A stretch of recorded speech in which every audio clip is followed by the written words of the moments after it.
Bismillahirrahmanirrahim. Assalamualaikum warahmatullahi wabarakatuh.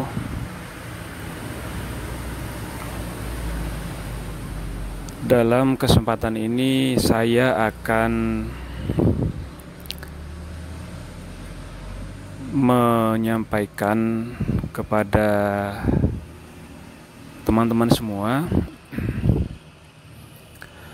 bahwa dalam urusan-urusan kita memang sangat penting untuk berpedoman pada prinsip-prinsip syariah di dalam agama kita.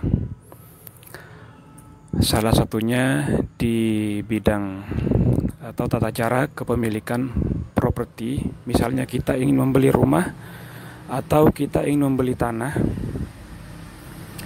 Sebagaimana yang kita tahu, banyak sekali penawaran-penawaran kepada kita, akan tetapi seringkali penawaran-penawaran tersebut masih mengandung unsur riba di dalamnya karena melibatkan pihak perbankan, dan tentunya di dalam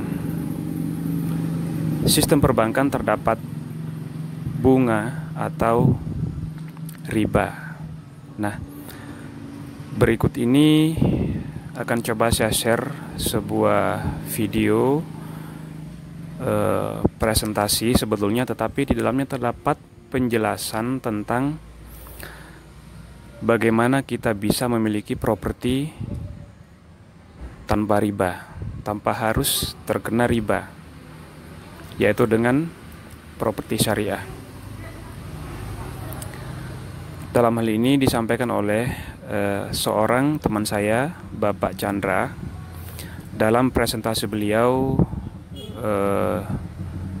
pada saat acara gathering marketing untuk Amani Residen 2 Jember.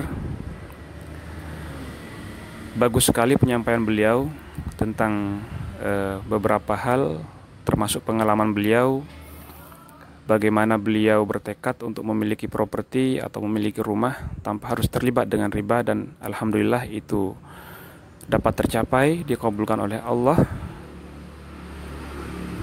Dan selain itu, di dalam penjelasan beliau juga memaparkan poin-poin penting dalam properti syariah. Mengapa harus properti syariah?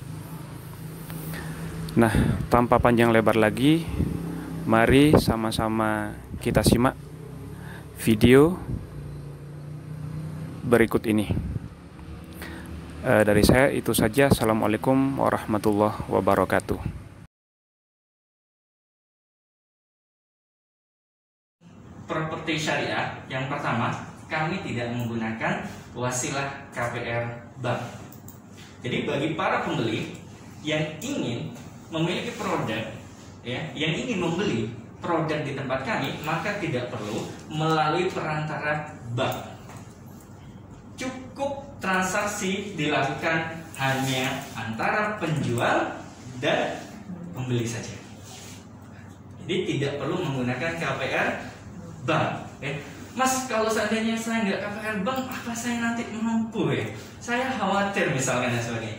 Tenang, semuanya akan kita kalkulasikan sesuai dengan kemampuan masing-masing. Apakah ada orang yang selama ini mereka mengatakan pas-pasan, tapi ternyata mereka bisa memiliki properti syariah? Banyak. Buktinya saya pribadi. Saya menahan diri untuk membeli produk properti baik kafling maupun rumah yang banyak sekali penawarannya di kota Jember, tapi saya menahan diri. Kenapa? Yang pertama, karena saya nggak punya uang, makanya menahan diri. Kan ya? Kalau saya tidak menahan uang, makanya saya menahan. Saya berdoa kepada Allah beberapa tahun ke depan, ya Allah, berilah saya kemudahan untuk bisa membeli tanah kafling. Ternyata Allah kasih kemampuan bagi saya, dan saya nggak berpikir kenapa Allah bisa memberikan jalan saya untuk memiliki uang sebanyak itu, dalam jangka waktu yang singkat sekali. Ternyata Allah tunjukkan. Ketika kita punya niat dan berdoa kepada Allah, Allah bukakan jalan itu. Sehingga saya punya uang waktu itu kurang lebih 100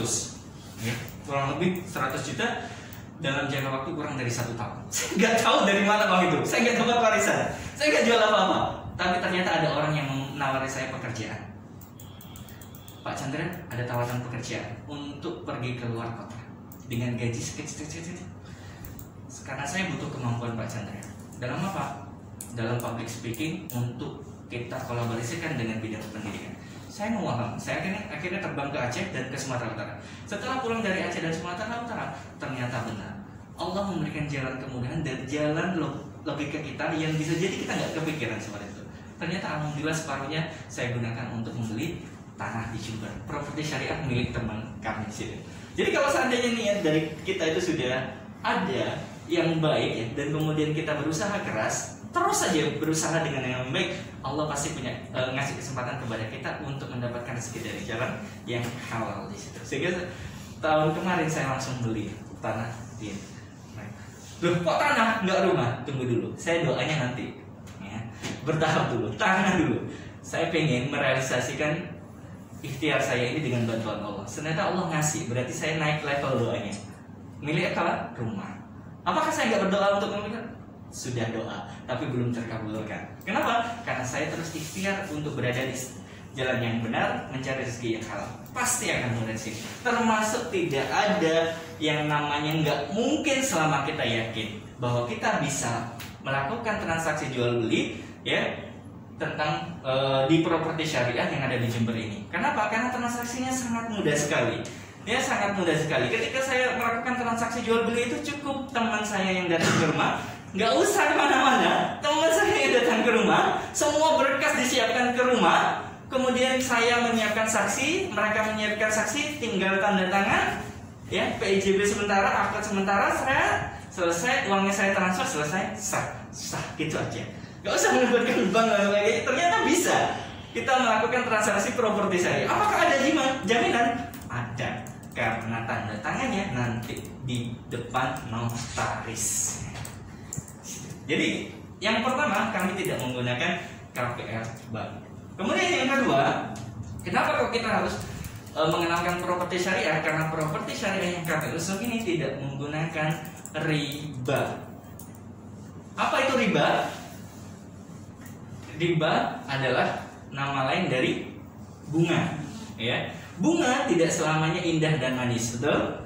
Ada bunga yang menyakitkan. Seakan-akan manis berupa tambahan, ternyata siksanya, balasannya itu sangat pedih di dunia dan di akhirat bagi orang-orang yang terlibat riba ketika dia paham kalau itu riba. Nah, bagaimana maksudnya seperti ini? Saya sampaikan bahwa gagasan tanpa riba atau tidak melibatkan bunga dalam transaksi properti syariah yang kami usung ini adalah gagasan yang utama bagi pelaku bisnis yang sudah memahami transaksi jual beli properti itu harus dengan jalan yang benar tanpa melibatkan riba. Dan developer properti syariah yang diikuti oleh salah satu pengelola dari kami ya adalah salah satu kesempatan bagus untuk menimba ilmu, sehingga bisa membuka lahan bisnis yang bisa menguntungkan sekaligus bisa membantu orang lain untuk sama-sama mencari jalan yang halal dalam menjalankan usahanya. Dan menurut pemahaman Islam bahwa bunga atau riba itu adalah haram ketika kita mendapati dalam transaksi jual belinya ya. Jadi haram kalau seandainya ada transaksi jual beli yang melibatkan riba. Lalu bagaimana definisi riba itu? Ternyata menurut Rasulullah SAW ini yang penting ya, bahwa Muslim ideal itu harus paham tentang perbuatan yang dia lakukan setiap harinya, benar atau salah, termasuk ketika dia melakukan transaksi jual beli. Bahwa riba itu ternyata adalah sebuah manfaat tambahan yang ditarik dari hutang. Ya, itu adalah salah satu bentuk riba. Hadis riwayat Al-Baihaqi. Jadi kalau seandainya ada hutang pihutang, kemudian ada tambahan ketika melunasinya dalam pembayarannya, maka tambahan itulah disebut dengan riba. Apakah ada di praktek kehidupan kita saat ini di Jember? Banyak. Tetangga saya itu hampir setiap hari didatangi oleh apa itu namanya? Bang Detail. Si abang Ya. Kita katakan si abang lah ya. Si abang. Setiap hari itu mesti selalu didatangi, dan setiap hari penghuni rumahnya cari cara gimana caranya keluar dari rumah agar saat orang lain datang menagih hutangnya dia kabur. Kenapa? Dia nggak sanggup membayarnya. Kenapa kok dia nggak sanggup berhutang seperti itu? Tapi dia memaksakan diri, bisa jadi karena ada beban ekonomi di situ. Tapi jalannya dia salah di situ. Makanya orang-orang kalau seandainya berhutang gitu misalkan, ya ada ribanya. Kadang orang ini salah mengucapkan syukur gitu. Alhamdulillah saya bisa bayar hutang walaupun ada ribanya. Nah ini salah. Jadi mengucapkan alhamdulillah tapi dalam perbuatan yang salah ini sebenarnya salah tempat itu. Ya, alhamdulillah walaupun ada ribanya saya sanggup. Ya. Nah ini salah tempat. Salah tempat. Syukurnya salah tempat. Kalau orang bersyukur itu berarti ada kebaikan dan kebenaran pada dirinya. Ini salah di sini. Jadi kalau seandainya ada seseorang hutang 100.000 kemudian dikembalikan ya dalam jangka waktu 4 minggu, setiap minggunya berarti setornya berapa? Kalau pinjamnya 100.000 berarti dikembalikan selama 4 kali 25 dan ternyata faktanya ada bank titel seperti itu. Si abang yang menerapkan bunga, Bu, kalau seandainya Anda pinjam 100.000 bunganya 20%, berarti berapa? Tambahannya 20.000. Nah saat seperti itulah transaksi tersebut adalah transaksi yang di dalamnya ada bunga atau riba. Mas sekarang loh nyari pinjaman itu sulit. Gak ada orang yang mau minjemi. Siapa bilang? Karena apa? Ikhtiarnya gak dibantu dengan doa kepada Allah. Memang ada orang-orang yang terbelit dalam masalah ekonomi, tapi ketika dia yakin akan pertolongan Allah, sekalipun dia pinjam itu juga bisa jadi diarahkan untuk kepada orang-orang yang benar, yang tidak menerapkan transaksi riba dalam. Buktinya banyak orang yang sebenarnya bisa membantu kita tanpa memberi embel-embel bunga dalam hutang. Berarti kalau seandainya ada embel-embel tambahan atau manfaat yang diberikan seseorang tanpa hutang piutang, ya, apakah itu termasuk riba? Nah ini harus hati-hati. Jadi manfaat yang dimaksud di sini adalah tambahan yang ditarik karena hutang. Dan tambahan itu bisa berupa jasa, bisa berupa barang. Ini hati-hati. Terus yang selanjutnya, kalau kita pahami ternyata misalkan ada seseorang menjualkan produknya tapi menampilkan dua harga yang berbeda, apakah itu termasuk riba atau tidak? Nah ini harus kita pahami. Biasanya kan ada itu dalam properti, penjualan cash sama penjualan kredit. Nah ini harus kita pahami bahwa dua harga yang ditampilkan ini adalah dua harga pilihan.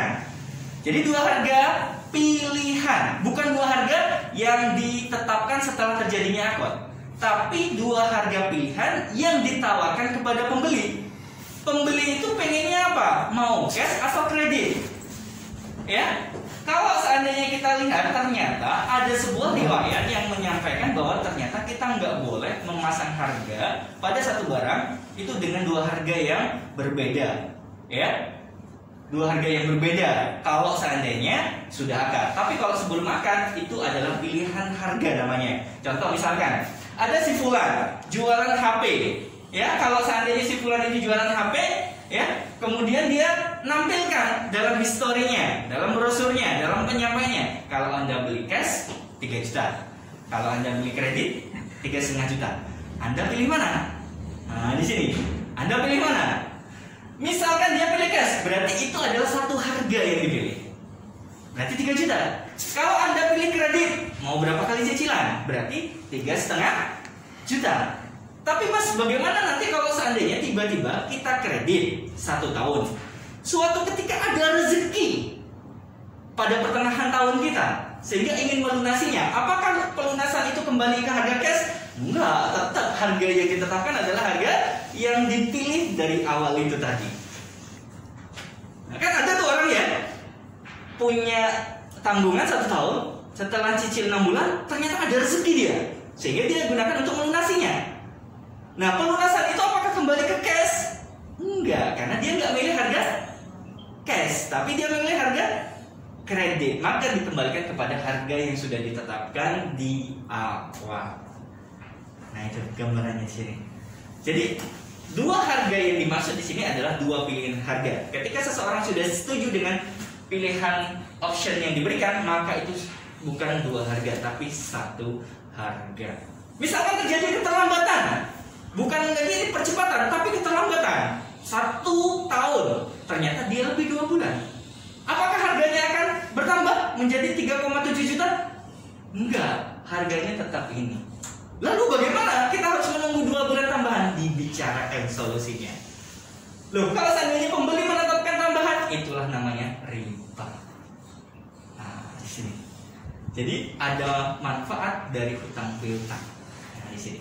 Yang ketiga, kenapa kok kita mengenalkan properti syariah? Karena di sini kita tidak menerapkan denda. Sekarang saya tanya kepada Bapak Ibu sekalian yang ada di sini, pernahkah Anda mendapatkan denda dalam kehidupan sehari-hari? Waktu sekolah misalnya, pinjam buku perpustakaan, bukunya hilang atau robek misalkan ya, bukunya robek atau ada coretan misalkan, sobek 1 halaman, sehingga pihak perpustakaan Anda harus mengganti. Kalau tidak mengganti, berarti Anda harus dikenai denda 1 halaman 1.000. Ternyata yang sobek 10 halaman, berarti berapa? 10.000. Nah, ternyata denda ini sebenarnya dalam kehidupan sehari-hari sudah kita rasakan. Dan dalam properti syariah, kenapa denda itu tidak dimasukkan dalam akad-akadnya? Karena denda ya yang ada di sini dalam masalah hutang piutang itu adalah riba. Sedangkan di luar hutang piutang, maka denda itu bukan disebut dengan riba. Contoh, Anda datang ke suatu tempat, diundang jam 4 sore, Anda datang jam 5 sore, berarti Anda harus bayar 100.000. Nah, pertanyaan saya, apakah Anda ketika datang ke tempat itu ya adalah dalam masalah hutang piutang? Bukan kan ya? Diundang ke sebuah acara jam 4 sore karena suatu hal kita terlambat 1 jam, dan ternyata di sana ada aturan siapa yang terlambat 1 jam denda 100.000. Akhirnya kita bayar. Apakah transaksi seperti itu, denda seperti itu termasuk hutang piutang? Bukan. Kenapa? Karena tidak ada transaksi hutang piutang. Kita ada di situ kan ya? Iya kan? Tidak ada transaksi hutang piutang. Tapi kalau seandainya dalam properti ketika ada kredit macet, itu biasanya ada. Pernah ada yang mengalaminya? Kredit macet? Ada. Dalam properti konvensional maupun syariah ada. Hanya saja dalam properti syariah kita tidak menerapkan denda. Duh, berarti kita yang rugi mas sebagai penjual kalau seandainya ada keterlambatan seperti itu. Kalau nggak didenda, nggak kapok pembelinya di sini. Ternyata ada jalan lain. Ada jalan lain, yaitu musyawarah. Diberikan solusi. Dia nyampaikan juga kadang, misalkan, Pak mohon maaf, cicilan bulan Maret ini keperluan mendadak, putra saya masuk rumah sakit dan dananya kepakai. Boleh nggak kalau seandainya saya minta izin pembayaran bulan Maret digabungkan dengan bulan April? Jadi nanti saya bulan April bayarnya 2 kali cicilan. Nah, itu di situ. Ketika ada keterbukaan, saya yakin orang yang paham syariah dia akan mengiyakan.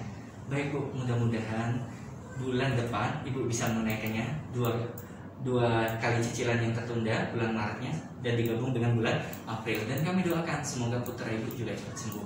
Ketika ada komunikasi yang seperti itu, berarti sebenarnya ada kepercayaan yang diberikan oleh pembeli kepada penjual, begitu juga sebaliknya kepada penjual, dari penjual ke pembeli. Ketika ada keterbukaan, saya yakin tidak ada yang namanya seperti kucing mengejar tikus, mana-mana dicari, yang menghindar terus, enggak. Ya di sini. Makanya di sini properti syariah tidak hanya mencari keuntungan, tapi memberikan pemahaman kepada masyarakat kita. Kemudian yang keempat, properti syariah itu tidak menerapkan sita. Makanya kalau seandainya ada properti yang kita lihat di jalan-jalan, misalkan ada tulisannya disita oleh disita oleh si bank, maka bank itu bisa mengapa-ngapain itu sudah properti yang di sini. Nah di sini ketika seorang membeli produk atau unit di properti syariah, kami tidak berhak menyitanya, karena sebenarnya properti atau produk properti yang sudah dibeli baik kafe maupun unit rumah itu sebenarnya sudah menjadi hak pembeli. hanya saja pembayarannya dalam jangka waktu tertentu, nggak bisa cash. Maka kita tidak bisa memberikan plan disita, nggak bisa, karena terlambat 10 bulan, nggak bisa. Maka solusinya ada, Bu. Bagaimana kalau seandainya kita buka lagi, kita open lagi, kita jual lagi, misalkan, ya, kita tawarkan kepada pembeli, hak Anda, kekurangan Anda kita kembalikan, milik developer kita kembalikan. Jadi ada komunikasi di situ, nggak kejar-kejaran di situ, nggak takut. Jadi pembeli itu enak, nggak ada denda, nggak ada sita, tapi dia harus tahu kewajiban untuk menunaikan tanggungannya di sini. Dan yang kita harus pahami bahwa ternyata properti syariah ini memberikan konsep yang sangat mudah sekali kepada pembeli, agar pembeli itu paham bahwa properti syariah ini sama sekali tidak membebani mereka, ya, dikembalikan kepada kemampuannya. Bahkan beberapa kali transaksi kami tarik ulur tentang DP, kami menetapkan DP 30% ditawar lagi, ya. Ada juga yang kami menawarkan DP 30, tapi ternyata dia bisa 70%. Ada yang seperti itu. Sehingga di sini akan lebih ringan. Di sinilah kepercayaan antara pembeli dan penjual terbangun. Apakah selama ini produk syariah, properti syariah yang kita tawarkan laku? Jangan dibilang. Sangat cepat sekali. Produk teman kami di Gebang sangat cepat. Produk teman kami di Sumbersari, di tempat rumah saya, sangat cepat. Di Patra sangat cepat. Wirologi, ya, sangat cepat, ya. Di Kaliurang, milik Grand Amani dan Srigoya juga sangat cepat. Saya yakin rezeki itu sudah Allah hantarkan masing-masing kepada kita. Tinggal kita pilih fa'alhamaha fujurha wa taqwaha. Mau pilih yang salah atau mau yang benar sesuai dengan pilihan kita masing-masing. Kemudian yang kelima, kami tidak menggunakan akad yang batil. Mohon maaf, saya di sini sampaikan ada yang belum menikah di sini. Ada yang belum menikah? Boleh akadnya? 1, 2, 3. Ya, lumayan banyak ya berarti yang belum menikah di sini, ya. Berarti sebagian sudah menikah. Sekarang saya tanya, akad nikah bagi kita itu sakral apa enggak? Kalau seandainya calon suami, ya, dari pasangannya itu salah menyebut nama, apakah sah? Ayo, salah nama misalkan. Perempuannya namanya Diana, ternyata disebutkan Dina, misalkan. Sah nggak kira-kira? Kira-kira kalau disahkan dia berhubungan suami istri, dosa nggak kira-kira? Dosa. Sakral, akad nikah itu sakral. Jangan sampai salah nama, betul? Jangan sampai salah menyebutkan mahar. Salah menyebutkan mahar, diulang nggak kira-kira? Diulang juga. Makanya di sini akad itu nggak boleh sembarangan. Jangan sampai kita salah dalam akad. Terkesan mudah, kan akad cuma begitu saja, belum tentu. Makanya dalam hal nikah saja yang mudah saja ada kesalahan, apalagi dalam properti syariah. Maka kami tidak menerapkan akad-akad yang batil, yang salah, yaitu akad-akad yang dimana banyak celah keburukan di dalamnya menurut syariat Islam. Dan menurut syariat Islam, akad yang benar itu seperti apa? Yaitu melibatkan pembeli, harus ada. Yang kedua, penjual, harus ada. Yang ketiga, objek akadnya apa yang mau diperjualbelikan, harus ada. Yang ketiga, harus disampaikan secara sekilas, saya beli, oke, saya terima. Waktu itu saya menjual sepeda motor saya. Kemudian orang ini sudah paham ternyata, Mas, akad dulu ya. Saya terima ya. Iya Pak, saya jual kepada Anda. Kemudian beliaunya, saya terima. Objeknya mana? Itu sepeda motornya. Jadi di sini harus ada kesepahaman sehingga kita tidak melakukan sebuah kesalahan dari awal sih. Dan yang terakhir, kita tidak menerapkan asuransi. Kenapa? Karena asuransi yang sekarang beredar, yang sekarang diterapkan itu ternyata masih ada unsur ribanya, unsur goronya, ketidakjelasan. Dan yang terakhir maisir, ada seakan-akan seperti konsep judi, mengumpulkan premi dari banyak orang. Kemudian ada orang yang mengklaim, kemudian keluarlah uang. Padahal sebenarnya uang yang dia cicil, ya, tiap bulannya nggak sampai segitu, tapi tiba-tiba kok dia bisa mengumpulkan uang itu dengan klaim karena kondisinya kecelakaan, ya, ada yang meninggal, asuransi pendidikan dan sebagainya. Kami melihat bahwa asuransi yang berkembang itu masih ada unsur riba, ketidakjelasan dan judi dalamnya. Sehingga di sini kami tidak menerapkan asuransi dalam transaksi properti syariah.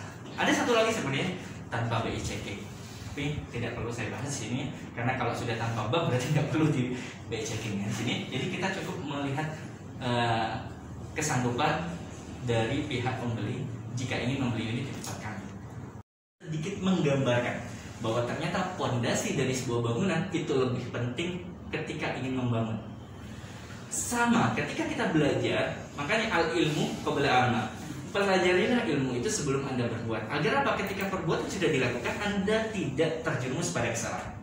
Dan mudah-mudahan presentasi yang singkat ini memberikan kita pemahaman dan keberkahan dalam hidup kita, sehingga nanti kita bisa memilih perbuatan yang baik atau yang buruk untuk kita hindari, yang baik kita lakukan, sehingga mudah-mudahan itu menjadi sebuah tambahan bekal pengetahuan bagi kita. Selanjutnya adalah tentang product knowledge. Anda diundang di sini adalah untuk mendengar presentasi tentang product knowledge Amani Resident Blog. Mudah-mudahan sesi kedua ini akan disampaikan oleh tim SWP kami tentang product knowledge. Kepada Mas Firman, kami memberikan kesempatan untuk menjelaskan tentang product knowledge di Amani Resident yang kedua.